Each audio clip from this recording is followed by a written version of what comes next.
Hello guys, in this video we'll be answering the quiz questions from the unit Export Data.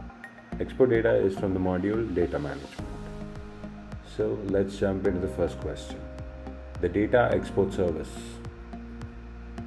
I believe the Data Export Service is accessible from the Setup menu, which is option number D. And let's jump into the second question. To export data manually using the Data Export Service, from Setup, open Data Export and then select Export Now. Well, I believe A is the right answer. The C is kind of funny. Grow a long beard and find a magical staff. Alright, I think A is the right answer. We can choose the data export from the Setup option. And jumping to our final question.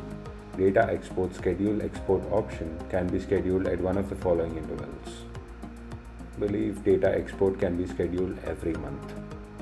So let's choose option number E. And voila, we got all of them right. Cheers. See you in the next video.